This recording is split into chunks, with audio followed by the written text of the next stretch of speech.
Everyone, welcome. I'm going to introduce speaker for this session.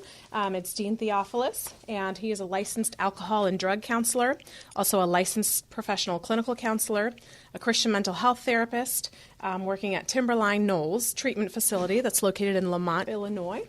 And he's going to be presenting to us about logotherapy and the treatment of addiction. So, welcome, Dean. Good afternoon, good evening.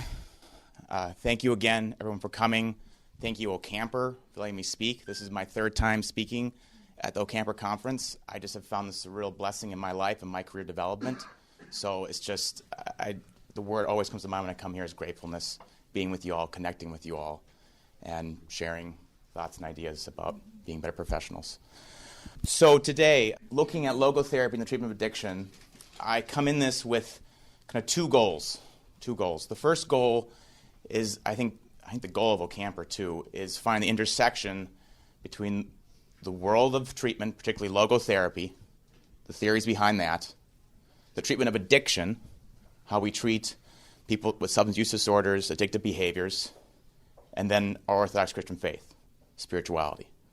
So the first goal I come to mind when I approach this lecture is that how can I bring those three things together the best I possibly can. The next goal or hope I have in this lecture is to keep this practical. A little bit about me. Before I got a master's degree in counseling, I was a philosophy major. So I'd actually even heard of Viktor Frankl and stuff of logotherapy even before that because of the philosophical bent and basis behind logotherapy. So, of course, I could come to this lecture and present all these kind of deep ideas, very complex ideas about logotherapy, which they are, and they're beautiful and they're amazing. But I also want to keep this idea in mind. Well, how do I apply these ideas to just help the person? How do I find these ideas and use these ideas in a way that can be compact and concise enough and meaningful enough to help those suffering with addiction? So I'll try to actually use. It's one thing beautiful about logotherapy is that I've used it in my practice with people who don't have a philosophy background, but I've found ways to introduce these concepts to them in a way that's powerful and meaningful for them to help them recover from addiction. Particularly, I'm looking at two books today. The first one, I always recommend this book, is Man's Search for Meaning by Viktor Frankl. If anyone's seen this book, a great book, not a very long read. It's probably a great summation of his work.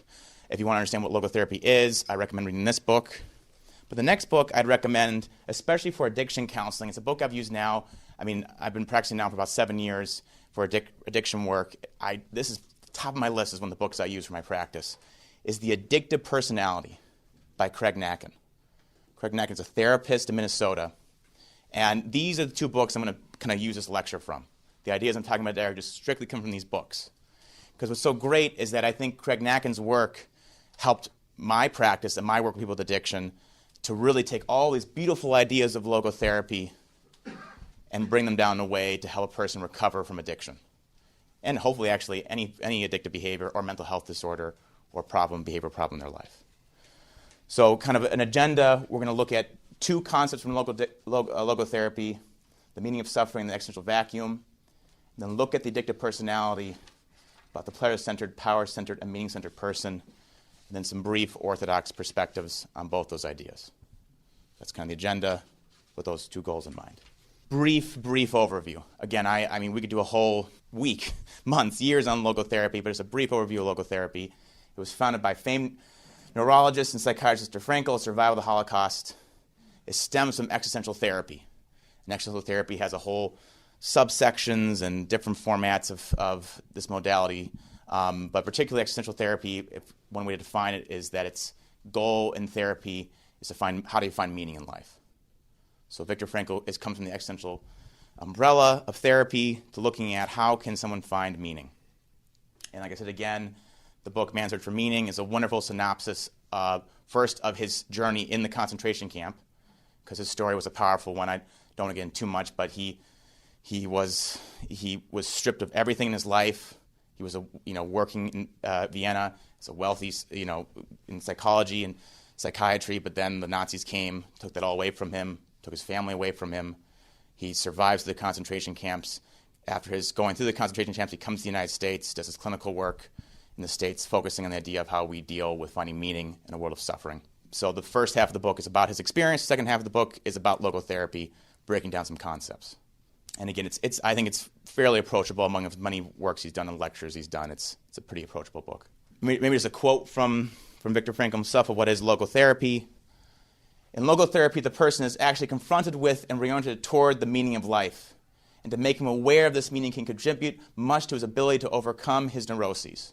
Again, the central part of it is looking at what is meaning in life, and being aware of what meaning in life is can help you overcome psychological difficulties, the hardships in life.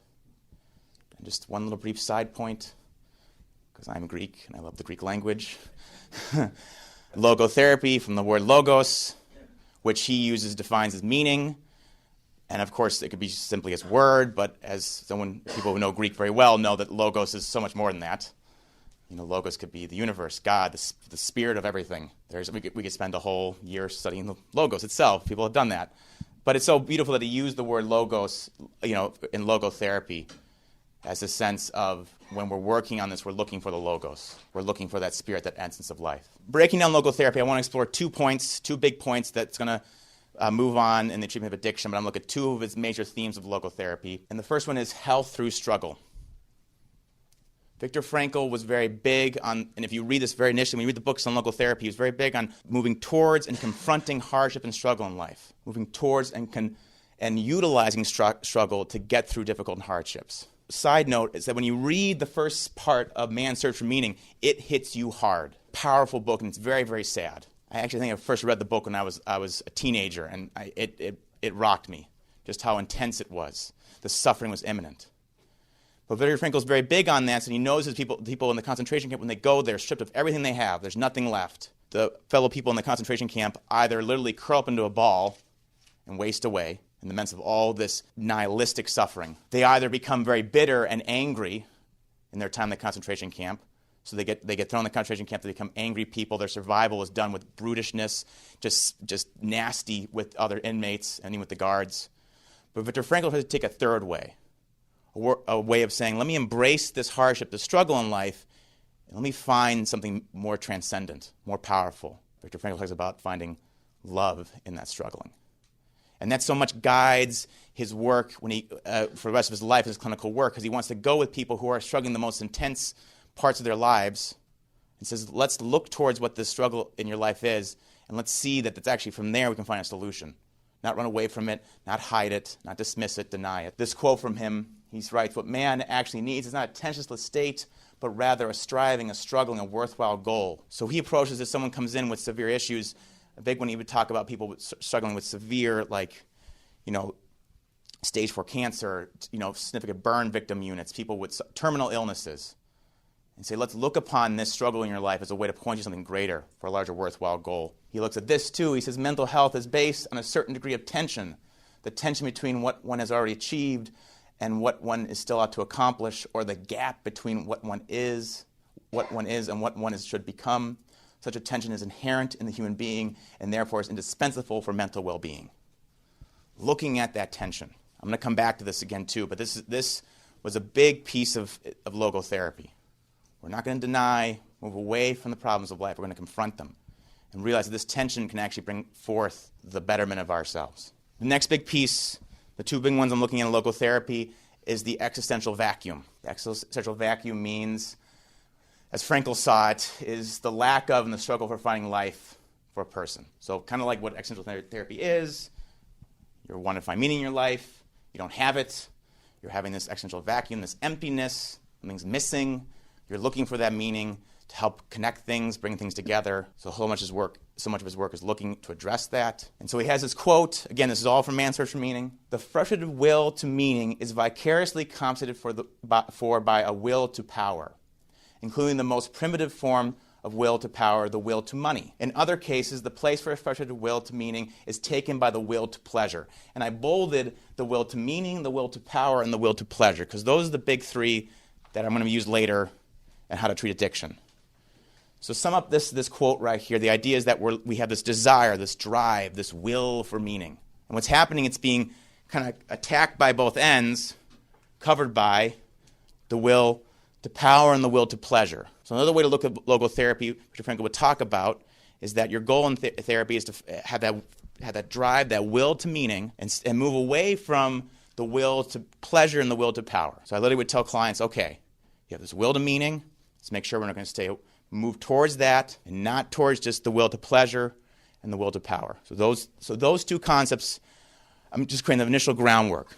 Those two concepts in logotherapy, and now we're going to connect it to addiction treatment. So then I go to this book.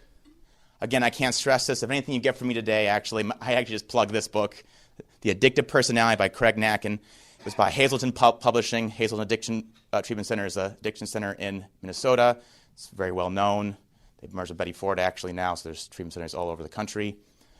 This is where I actually went to school here at Hazelton Betty Ford. So he published it through that book. So Nacken takes these two ideas from logotherapy, having the will to meaning and struggle in life, when he comes toward a treatment of addiction. So Nacken starts particularly with this point, and it was so beautiful actually. I'm so happy I got to listen to Father Deacon Perry speak beforehand, because this plays into what he just mentioned upstairs in his lecture, is that the opposite of addiction is connection.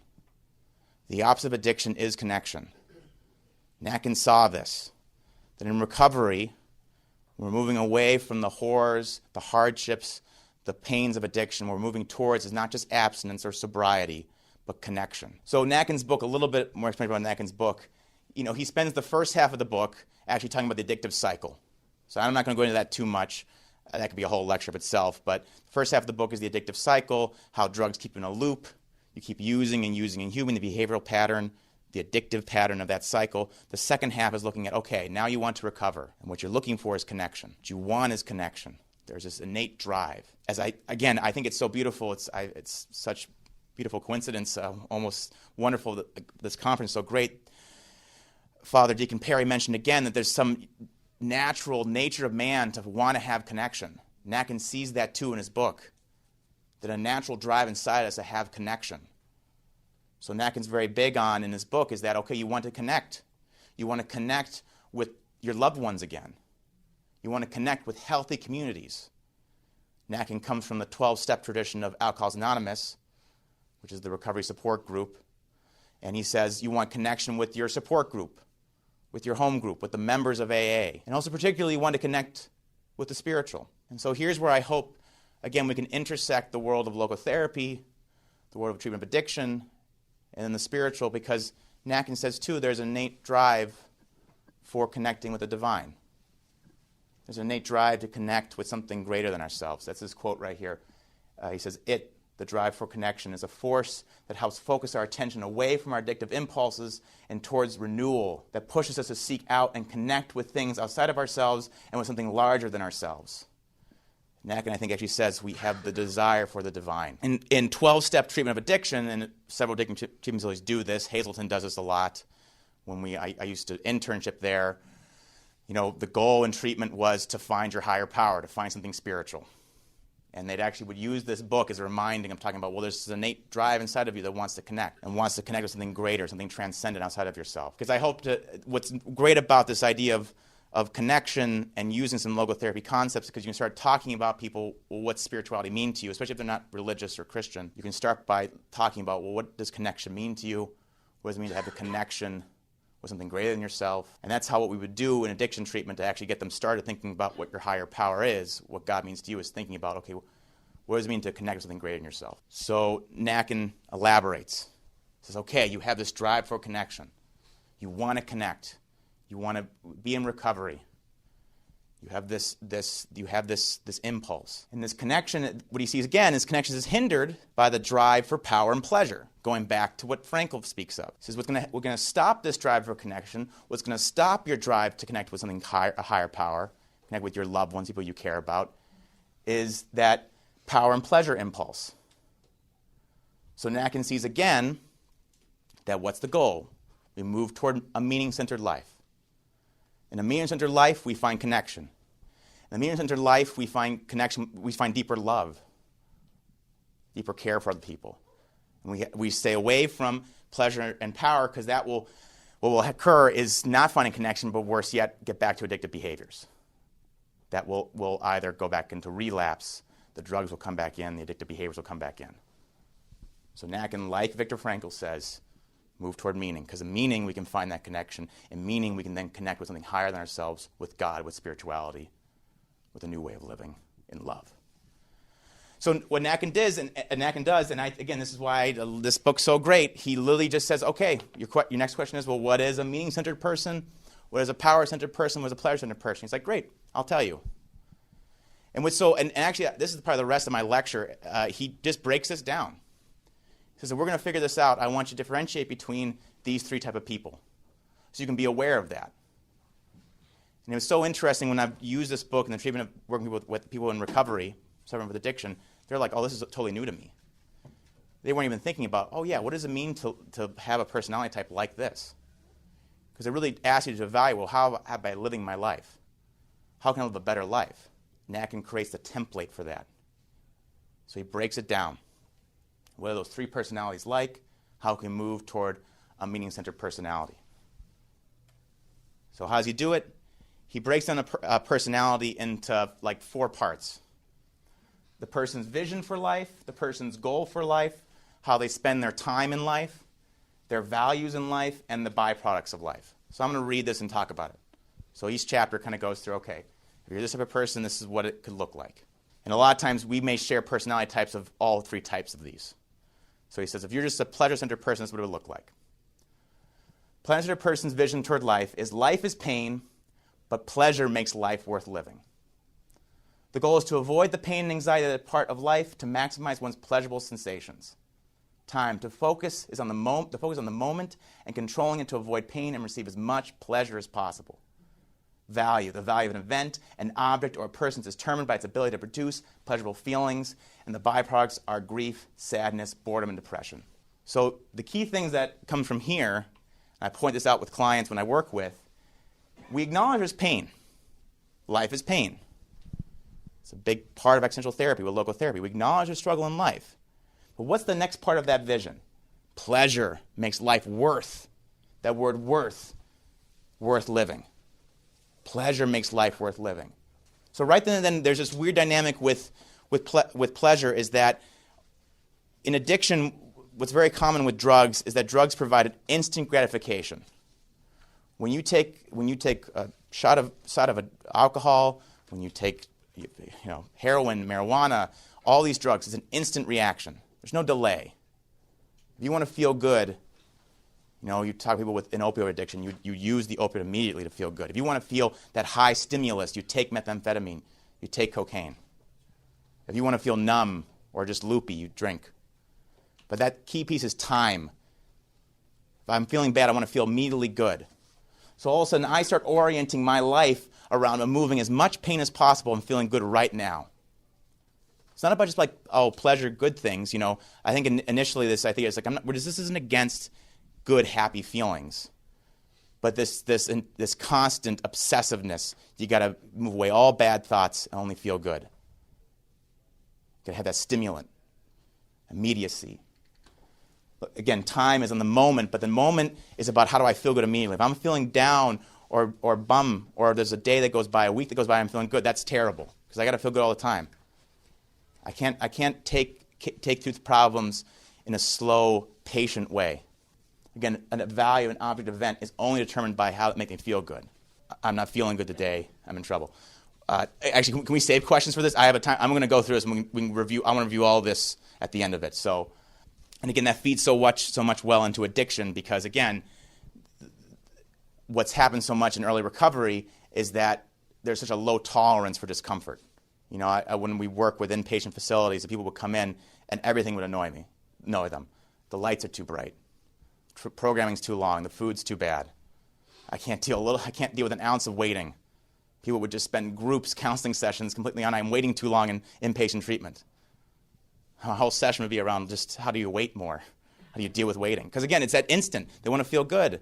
And the byproducts, again, are grief, sadness, boredom, and depression. We'll go more into that because he breaks down what happens when you live with this mindset. He says more in a pleasure-centered life, emotions are always in temporary states. One thing about an emotional health is to realize that emotions will ebb and flow throughout life. Even today, you will feel good in the day. You'll feel kind of so-so. Maybe a week will go by. You'll feel really good. You'll feel really bad in a part of a week or a day. But with drugs, it's all immediate. If I'm feeling bad, I'm feeling really bad. I got to feel good all of a sudden. There's no understanding of the longevity of emotions. Relationship situations are unstable because they're always in flux. One's lifestyle is always reactive. Again, I go back to that time piece. There's no patience in this. If you aren't making me feel happy, I'm bored with you, let's go something else. Very common among young addicts. I used to work in an adolescent unit. It was so hard for them to realize that actually relationships or friendships can be based on actually taking your time with somebody, just hanging out together. And especially in the world of electronics, of social media, of technology, when everything's immediate, it's very hard to realize how to be actually just chill with somebody was very foreign to them. Intensity is more important than intimacy. That's a big one. It's very common in early relationships, the idea that you may find someone, you fall deeply in love with that person. They're beautiful, they're attractive, you're having a bunch of fun together, they're exciting.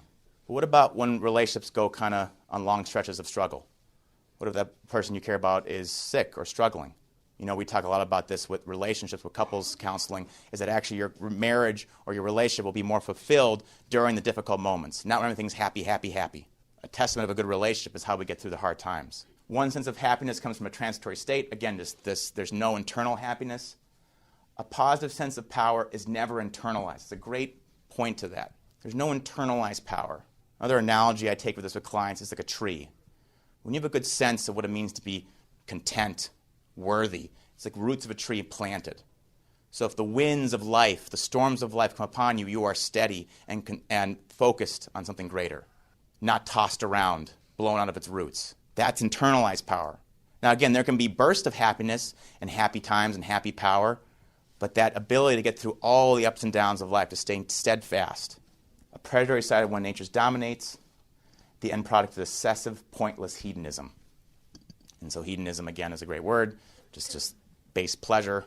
And I make this point, too, that I think our culture, to some degrees, in addiction treatment, I do this in addiction treatments with groups, I do groups on this, is our culture tends toward hedonism, instant gratification. With consumerism, with media, I make this joke sometimes, especially with my male clients. I said, I like watching football. I actually have to leave the room when the commercials go on, because what are commercials all based? Immediate. You got to feel good. You got to drink a good beer. You got to drive a good car. You got to perform better. All that kind of stuff. Instant. Our society is based on that. And one of the hallmarks of early recovery, which we work with clients on, is to realize, well, how can you be content when days you're bored? Because boredom could be a major relapse. What does it mean to have kind of a low week or a low month even? What if your early recovery, what if the first couple of months of your recovery, they're not terrible, but they're just kind of just there.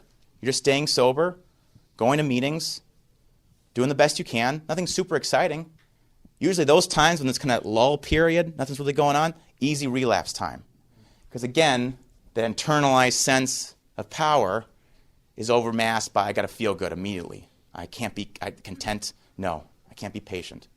Again, if you have questions, we'll review all this hopefully at the end. So the next part of this would be the power-centered person. So the next step would be, okay, you want to move away from the pleasured way of thinking. Now we look at power-centered life. So I'll just go through this again, of this one. The power-centered vision is life is a struggle to get as much power as possible. Only power will bring true comfort and pleasure. The goal, to get as much power as one can to push for what one believes is right.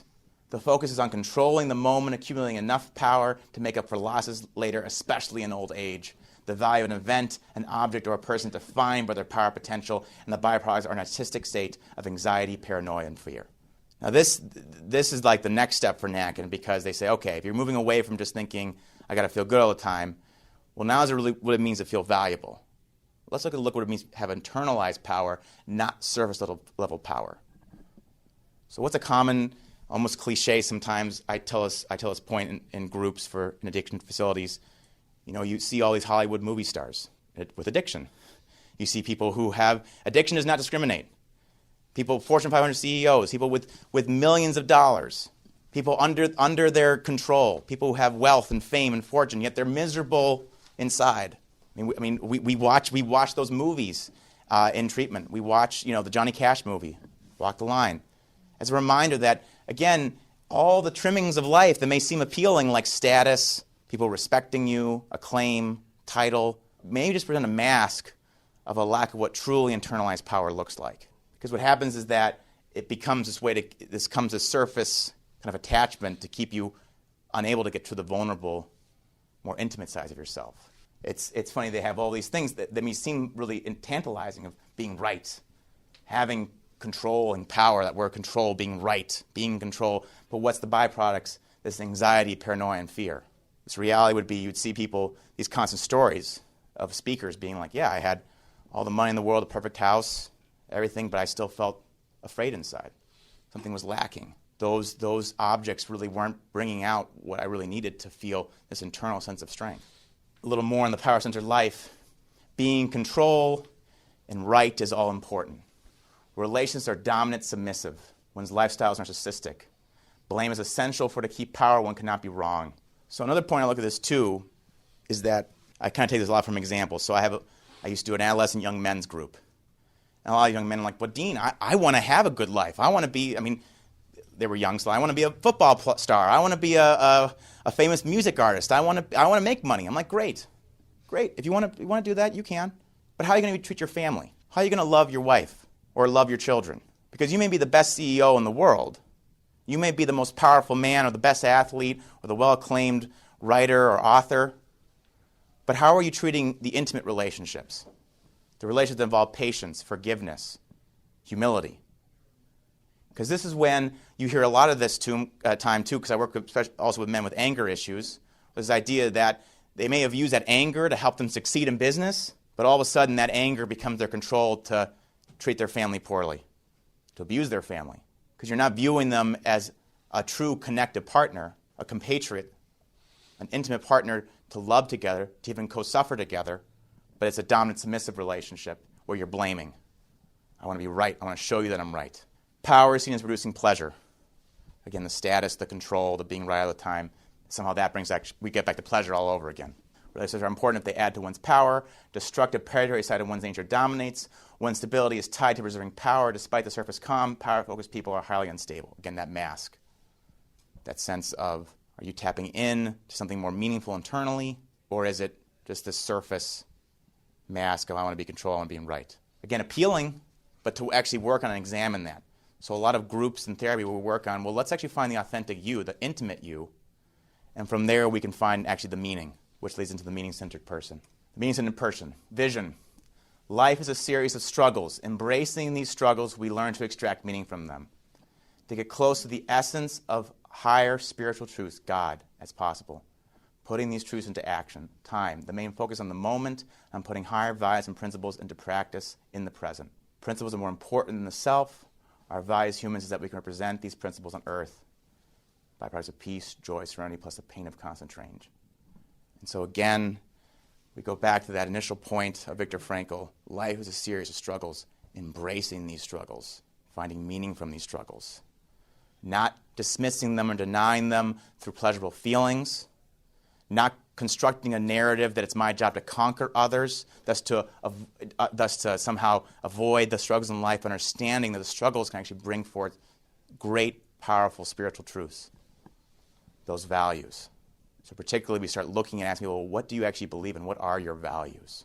For Viktor Frankl, the idea of putting values into practice, he found the values of love. He talked about his time in the concentration camps as that, can I bring forth love in this moment? And one thing I'd start asking clients and people in addiction treatment is, okay, what do you believe in? Can we bring forth some higher principle in your life and help you get through these difficult times? And if it is God, a higher power that they're looking for, I'm like, okay, how can God represent these principles of love, of kindness? How can we use these guiding principles of your faith, the guiding principles that connect you with God to help you get through these difficult times rather than avoid it or dismiss it or minimize it? I like this. Principles are more important than the self. I think I've heard so much here, especially in the OCAMPR conference, the idea that the self, we still got to respect the self, but we're going to let our principles guide us, not have our self be in constant control. In the pleasure-centered, the power-centered mindset, the self is centered. It's either I got to feel good all the time, that's what makes life worth living, or I got to be control over time and power, that makes life worth living. With this, instead of saying, no, yourself is still going to be uplifted, strengthened, in an internal, powerful way, but you're now guided by something greater than yourself, some higher principle. Again, many people I'd work with have no principles. We start our first session, I'm like, what do you guys believe in? I don't know. Our whole sessions would just be, we have groups based on what are your values. It'd be eye-opening for them, especially work with people who were raised in traumatic homes, broken homes, had no values to learn under them as young kids. Just the mere idea of thinking about, oh, I can have values and principles. I'm not burdened by just the world and what I've seen around myself. Start building a relationship under values and principles. Again, and then we look at the byproducts. It was mentioned in the lecture beforehand. Peace, serenity, joy, plus the pain of constant change. We're allowing the both-andness of that. There can be peace, there can be joy, but there's going to be change and hardships. And it'd be hard. We talk about this a lot with my clients, is that, okay, you're going to find joy in your life. But you're going to find joy even when you're going to go through difficult times too. So key in early recovery, when this whole new world of recovery is this unknown territory, this unknown world, you can approach that, get through that, and find healing. More about the meaning-centered life. Little importance of being right or wrong. The self is not seen as the center of the universe. Despite life changes, one stays attached to the eternal. One feels comfortable yet cautious around power and pleasure. Humility. One strives to work love into the struggle to extract meaning from life. One forms permanent relationships. So a big one here would be humility, not seen as the center of the universe. I can now bring forth values to help other people. Permanent relationships, not temporary relationships, not predatorial relationships, permanent, long-lasting relationships where you can get through issues. One tries to work in love, as Viktor Frankl talked about, bringing in love into the world of struggle. And I like this point too. One feels comfortable yet cautious around power and pleasure. I did this a lot with the younger guys I worked with. I actually use the example sometimes. Again, I'm using a sports example because I love sports. We all know who Troy Polamalu is. Yes, the famous Steelers football player who's also an Orthodox Christian. But I would take an example is that, well, here's a guy who had a lot of success. He was a football player. He made some money with commercials. And all the young men are like, yeah, I want that. But guess what? I said, because I've heard stories about him, because I know people who know him personally. He's a very humble man. He's very good to his family. So again, am I saying we have to all become monastics and avoid all pleasurable things and all good things in life? No. But again, the internal principles are guiding us. Something greater is guiding us. We're connected towards that. Yes, the fruits of our labor will come forth. We will succeed in life. We'll have fun times in life. We'll go on vacation. And yet there's something greater we're attached to. We're attached to something permanent. We're finding love. A state attached to the internal, that connective drive that Nakin talked about, that connective drive that's different from addiction is guiding us now and finding so much more joy and meaning in life. Last few slides, just a brief talk about an Orthodox perspective. Again, I do not have all even education to begin to speak about perspectives on this, but I want to do a little piece of this that helped me in my clinical work. I start with this icon of the crucifixion, and I'll tell a story. So my first job in the addiction field was in a faith-based treatment facility. It was an inpatient facility.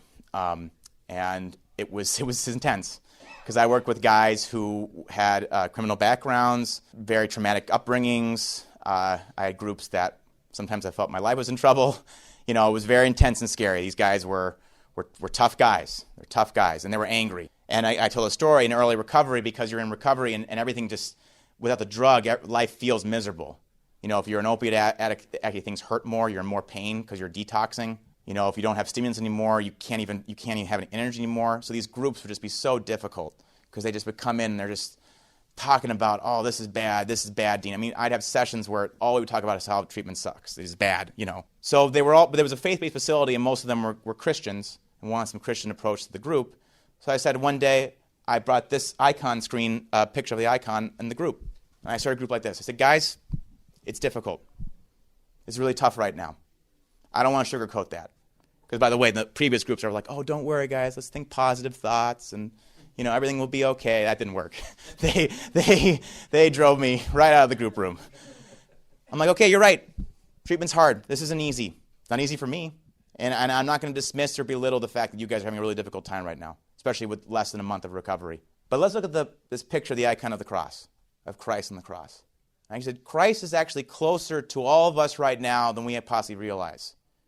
Another common thing they would say is, I feel God so distant from me because I'm not doing well right now. But actually, God is in this room right now as we speak, is because he suffered with us, he suffered for the life of the world, that even in our struggling right now, in our suffering, we are closer to the divine than we realize. And if we take time to kind of reflect on that this struggle right now can actually bring us closer to God, closer to Christ, we can find some immense healing right now. We spent the majority of this group looking at this icon and reminding that this icon will lead to the resurrection, will lead to the joy of a greater union with Christ. reflecting on that hardship, but realizing there can be something greater going on here. And I just use some of these quotes. Again, there's so many scripture passages on this, but just, particularly from Peter, 1 Peter. For Christ also suffered once for sins, the just for the unjust, that he might bring us to God, being put to death in the flesh, but made alive in the spirit. Therefore, since Christ suffered for us in the flesh, arm yourselves with that same mind. I have been crucified with Christ. It is no longer I who live, but Christ lives in me. The life which I now live in the flesh, I live by faith, the Son of God, who loved me and gave himself to me, for me. So I just use those scripture passages as a reminder that I've used this idea of okay, let's approach this struggling. Because you'd have guys that come in addiction treatment with so much shame and guilt and thinking that because I've struggled so much that God's not with me, or I'm not a spiritual person, I'm not a faithful person. And I flip the switch. I'd say, actually, I disagree. That actually, even in your struggling, he was there. And the fact that you've gone through your struggling and still trying to attach yourself and bring yourself toward the eternal, towards him, makes you a stronger person. That I think one of the beautiful things of Christian teaching and Christian theology is that we can use that we have this loving God who came to us and suffered for us. We can use it to help us through our darkest times. And so pivotal, I think, particularly people in those early parts of addiction. Because the beauty of it is that, I also tell them this, is that there'll come a time where you will have 20 years of sobriety. There will come a time, if you stick with this program, you stay in recovery, you will find sobriety. And guess what? You will look back at those times, and you'll find value in them.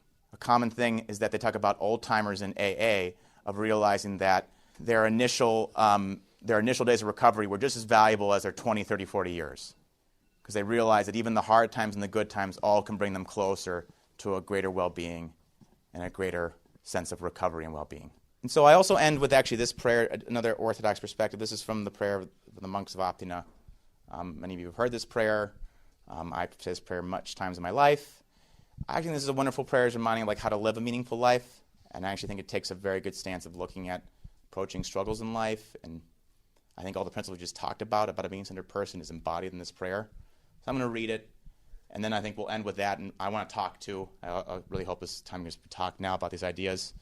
So I'm just going to close with this prayer, and then we can talk. So this prayer says, "O Lord, grant that I may meet all that this coming day brings to me with spiritual tranquility. Grant that I may fully surrender myself to your holy will.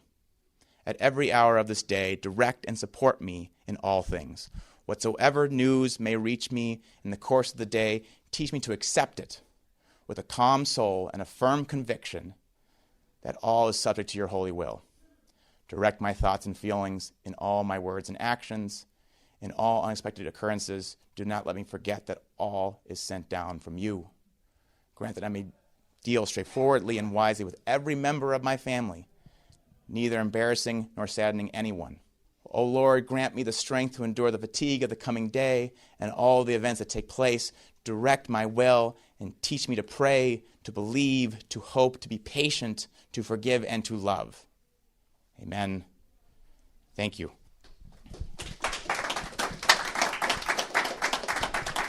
So yeah, I think we got time. Thank you for a great presentation. This is the third time I've heard you. And my question was around pleasure seeking. So I certainly understand how drugs, sex, food would be relevant there. But what do you call people like workaholics that never feel they're doing enough? Yeah. I probably would take both a little bit of the power center part too. We've talked about this particularly in the context of the idea of, is the work you're doing this sense of somehow I'm really focused on my work now. I'm defined by my work. Well, are you defined by your work? Is the status of your job or the fact you're a hard worker is the only thing that's defining you right now? So I would go at an angle back to the meaning-centered person of so what are your values? Okay, so you want to be a hard worker, but if a hard worker is at the price of your mental well-being, if you're just working all the time, well, then you're kind of missing the point. You're putting too much attachment on the job rather than the guiding principles. So it was very common. In early recovery, guys would be like, yeah, I'm just working 60, 70-hour weeks, man. I'm going to do it. I'm like, well, wait a second, hold on. I'm glad you're eager to work, but I want the integrity of what it means to work hard and being kind to yourself, of being disciplined and caring yourself, rather than just putting all my attachment toward the job or to the fact that I'm working hours on end to make more money or stuff like that. it's a weird kind of balance with that. So I kind of see a little bit at play there. Yeah. And just a quick follow-up. I'm an executive coach, and what's happening is with lean organizations, you've got like one person doing the job of three people just to get by. Yeah. So, and it's not in their head necessarily that they want to be a workaholic. Yeah. But I just, whether you're in a caring ministry like a psychologist or a priest, or in a lean, mean role, Yeah. I see a lot of that coming up. Yeah. Thank you. Yeah. Thank you, Dean, so much. It was a great presentation. I guess my question is, from a clinical perspective, when I'm dealing with a young person who's in that pleasure-centered phase, what do you see are some good signs that they're starting to really move towards the meaning-centered? Because one of the things that I've seen over the years is we'll try to get somebody into, let's say, a 30-day rehab center, and I wonder sometimes, has the industry said, well, 30 days is the only way we could do it? But if we're in practice and trying to help somebody who does not want to go to a voluntary, inpatient doing 30 days, what are some key signs that you typically see that they are transitioning away from the pleasure-centered to the meaning-centered? Yeah. It's cool because I actually think the biggest sign, and I've told parents this, they're actually very quiet ones. They're subtle ones. They're not overt. Like I think a lot of times, and this is I think again I could do a whole point on this thing. Like I think some of the misconceptions about addiction treatment is that somehow you go to treatment and all of a sudden I'm cured. And the parents are like, why didn't you change my child in 30 days? I'm like, that's not how it works. Because it's not instant. It's not an instant change. You don't go to treatment all of a sudden and then everything's just perfect, hunky-dory, and you love your family now. But I would say the big signs of that would just be subtle ones but consistent ones. So the big thing I would say to especially young people, progress would look like, can you show me consistency in a week? Can you show me consistency in a month? Can we see consistent behaviors over time? A common one would actually be, which I've done very common is, okay, let's go to meeting for 30 days. When you leave treatment, go for 30 days. Or another one is 90 for 90. They do 90 meetings in 90 days. Now, why do you start with that? Now, you may still feel miserable in those 90 days and still feel angry, but you're creating consistency. Consistency is being created. Consistency, which is such the opposite, the steadiness, the permanentness of the ups and downs of life. Another thing is ideas that hopefully, and maybe you see this with behavioral changes, like, well, can we create a structure calendar where you're remaining consistent in certain behaviors? It could be prayer. It could be actual regular exercise. Now, again, we have to reevaluate over time. I wouldn't just be like, oh, they're going to meetings for 90 days, they're cured, no more problems. But we start with that consistency. So a big piece would be, the truth of it, because addiction's hard. When I used to do private practice, individual therapy, it'd be hard. People couldn't do it, and we had to reevaluate. But I always try to tell, especially we had a young person who she just got out of treatment. And I said the main goal right now for the family is that can she be doing something consistent every single day, regardless of if she's feeling. Let's start with consistency, because the consistency can help you bring towards that attachment to something greater, ideally. I know I could ask you this outside of here, but I think this would benefit everyone. How do you teach/learn in a simplistic way this delayed gratification? Yeah, that's a good question. I think I've done a few angles. I've actually had people, someone disagree with me on this. One angle I do with delayed gratification is I think particularly, especially with young people, because I just think they kind of like hearing stories of heroes, is that I use great athletes. I know I go back to that sports, but it resonates with them. If you're a great athlete, if you're running the marathon, you got to practice. You know that it's not just if you want to become the best. I just use the example of like Michael Jordan. You want to become the best basketball player in the world. You don't just go to winning 6 NBA championships and MVPs and everything's perfect. You go with you're a high school. It's 3:00 in the morning in North Carolina, and you're taking free throws outside your dad's house. You start with that. You start with the reality of to put in great achievements in life. You have to put in that discipline, and you will not see instant results. And so hard, I think, particularly when I look at kind of development for young people, adolescent psychological development, we live so much in a world of this attachment to meritocracy, this attachment to success, immediate success in school and in college. So what happens so much is that they see their peers who are the perfect athlete, the perfect student, or the perfect artist, and like, well, what are my gifts? well, maybe you do have gifts, but it takes place in time. I mean, to cultivate that, I think is such. I'm speaking out of bounds, but like it's such foreign in our culture because it's just we're so saturated with. There's got to be immediate success, and if there isn't, you don't have something profound and amazing happening immediately in your early days of your development. Somehow, life's not meaningful. But to teach about the little things in life, the value of hard work. I think I saw a quote one time of like the idea of like, let's pray for our families, our children to live a simple life. We should pray for that, rather than saying, well, let's just hope they'll be the best of this and this. Now that's hard to do because again, even if you can say that in groups, we talk about that, but then they'll talk about like, well, it's so hard. People all around me, like I had young guys who work with who like all their friends or their peers already have families and homes, and they're still in early recovery and have nothing, and they feel so worthless. Like, well, let's take time with that. Let's cultivate that because the journey is long. We run a long race, not a short one. I have a question, though. Yes. Hello, honey. This is my husband. Yes, this is my wife speaking. Yes.